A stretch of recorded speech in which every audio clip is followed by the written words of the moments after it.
Hi, these are hachiya persimmons that are ultra ripe. When they're very, very ripe at this stage, I peel the outermost skin off very easily. It's so easy, it's as if the fruit has been blanched, similar to blanched tomatoes or blanched peppers, in that the skin just peels off without any effort, leaving no fruit attached to the skin. I like them at this stage for the purpose of sweetening something, like I've made an almond coconut milk, and I am using these very soft persimmons. I'm going to stir it into the almond milk as a sweetener. I'm not going to blend, because when you blend, the pectin will thicken it up and it will not be a milk, it'll be more like a smoothie.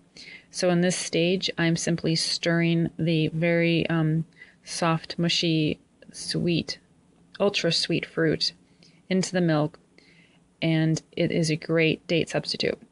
So this persimmon was at the most perfectly ripe stage where I just peeled the skin totally to the base. That was a complete success. I like this stage because the deep orange pigment stays with the flesh and does not adhere to the skin.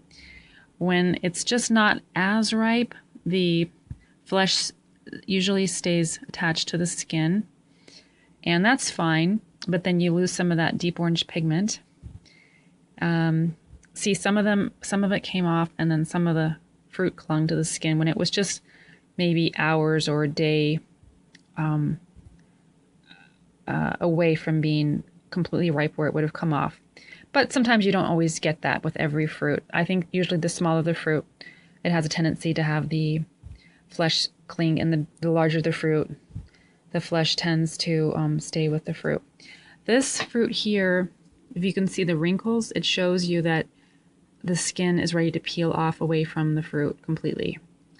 The wrinkles show that it's going to be very, very easy to peel it off. This one is quite ripe.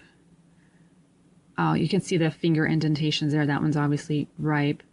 Not as ripe as these, but for my recipe, I'm going to be using the ripe ones. I'm just not going to have that complete separation of the fruit from the skin, but I'm going to have a lot of it. And these are ripening still. They're somewhat firm still. With hachiyas, you don't really want to eat them firm or medium firm the way you can with fuyus. Fuyus you can eat crunchy, peeled, but with hachiyas, they're too astringent on the outside if you try to eat them firm. But when they're juicy, they have a lot of antioxidants. It's just that when they're very soft, like I said, they can be a sugar substitute, date substitute. So I highly recommend trying them at all stages, medium soft to very soft, and using them in a variety of dishes. In this case, it's going to sweeten up some almond coconut milk.